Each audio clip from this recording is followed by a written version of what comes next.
Why don't you tell us a bit about yourself? My name is Nolan Sampson, and I come from a small farm in Union Mills, Indiana. It's up north. I'm 20 years old, and I'm a freshman here at Purdue University studying agricultural economics. I have a business in agricultural equipment assembly, feedlot assembly. I do a little bit of farming with my dad, and I do commercial mowing, and I started a bee business. How did you convince yourself that your idea was an opportunity, not just an idea? All the ideas that I've had weren't just ideas to begin with. They were things that people were already doing in the area. I got started mowing when I was in 6th grade. I started working for an old lady, and she was pretty picky around town, and I did a good job for her, and people saw that I was making her happy, which is kind of hard to do.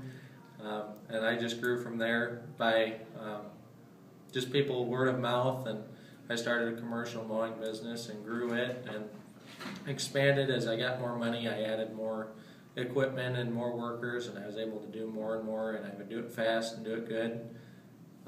In junior high, I started working more with farm equipment.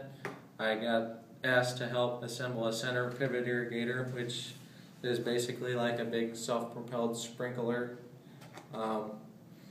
I helped put one together, and after that I saw that I could do it because farmers didn't have a lot of extra time to put into building their own, and so I figured I could do it for them and make pretty decent money doing it because it's such a big task. I learned how to do it. I did it fast. I did things that other people did wrong. I didn't cut any corners.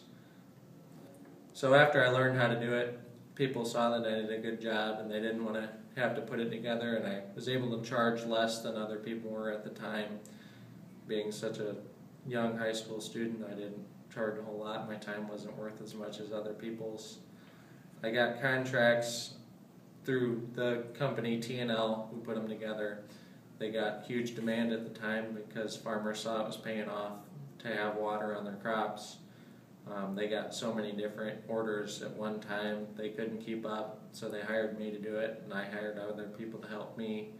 And I started doing it faster than the company was at the time because they ran into some problems that I had figured out. So that is what got me started in the irrigating business.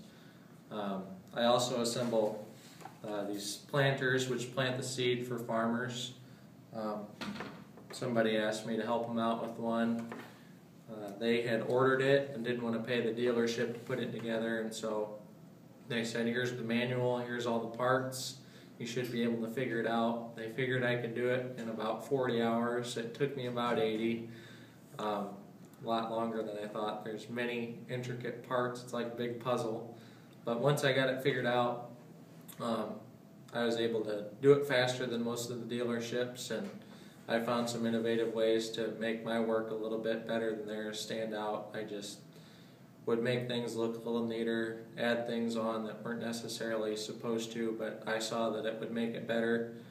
So I had done like I did with the pivots. I did it quicker, I did it cheaper, and I did a better job, and so that stood out, and people had me do it from then on. I would do 5 or 6 of them during spring break in high school. I'd get a week and a half, so I'd assemble as many as I could. I got it down to 24 hours with another person. So, did you write a business plan or do a financial projection? When I got started, it was basically, can you give me a hand? And I told them yes. I'd go and help, so that was pretty easy. But when I started doing it on my own, I already knew how much it would cost, which wasn't very much for anything I assemble. For the planters or the pivots, it's all bought and paid for. When I go and do it, I just take the parts that somebody else paid for, put them together, and then charge them for my time and labor. So it was basically all black, and as I got to doing more things, instead of drawing out business plans, I already knew what I was doing.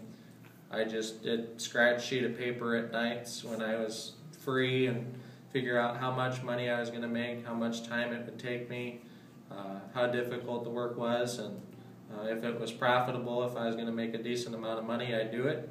If not, I just decided I wouldn't get into that type of situation, and I was able to go from there. So there wasn't a whole lot of financial planning involved, but I went through it in my head and rough calculations, and it all seems to work out. So how did you fund your business?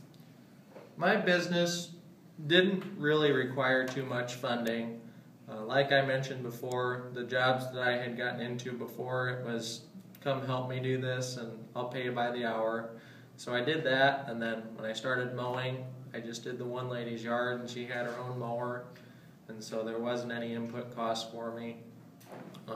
As I started doing more work, I made enough money, I bought my own mower, and that kind of funded the rest of the business. I was able to turn profit fast enough I could pay the mower off and get other things. I got a weed whacker, and I was able to hire some other people later on down the road. And just as more efficient I got, the smarter I got, the more things paid off for themselves, so that when I started doing things like planters, I could buy my own tools. I have a couple tool sets and a lot of different type equipment that really helps out with stuff like this. It's basically all self-funded, and later on down the road, when other things require more finances, I will be able to obtain those finances because I have strong businesses going on now, and I'll have the credit necessary to fund those new ventures as well.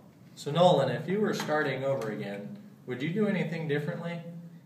Well, Nolan, as I started, I didn't realize how much I would be getting into at the time, and I grew pretty quick, so my time management wasn't as good as it should be. However, if I had to do it all over again, I would have increased my time management and gotten into more faster. I would have gotten into the other businesses sooner and tried to build up my name and reputation faster than I had, so that right now I could be doing more than I am. But I'm pretty comfortable with where I'm at, so it's not a huge issue to me right now. I wouldn't change too much. So Nolan, how do you attract customers? Basically, my customers are attracted by the quality of work that I do, how efficient I am. My prices are usually competitive, if not quite a bit lower than my competition's prices. And word of mouth, people just, when I do a good job for somebody, word gets out in a small town. People are all going down to the coffee shop and saying, Nolan Sampson built that pivot, or Nolan Sampson assembled that planter, and pretty soon you got people calling all over the place. So I guess just not cutting any corners, doing things right, and charging fair prices was the best way for me to attract customers, and making them happy. If something's wrong, I always go back and try to make it right, fix it. I feel like I have better customer service and just do better quality work in general than some people do. What is your biggest challenge? My biggest challenge would be having so many variables. When you've got 4 or 5 different businesses going on, and you're trying to manage your own time, the weather, your employees, problems in the projects, it just becomes a lot to deal with sometimes. I guess the weather and school is the biggest thing. Like when I'm on break and I want to assemble, say, one of these center pivot irrigators, you got to have ideal weather. You don't want it to be raining, you don't want it to be muddy, so you just kind of pray that everything's going to work out all right, and if it doesn't, you hire another person and try to do different things to make it go faster, but you can't always do that, so you got to learn to kind of be a little bit more flexible and make sure people know that it's not always going to work out exactly within the date, but you'll try and get it really close. Another thing I've had a problem with is when I hire kids my own age or younger that are still in high school or college. A lot of things come up when you're young, and they don't always give as much notice as I'd like to have. You can't always find somebody else to help you out when you're in the middle of a project that's knowledgeable about what you're doing. So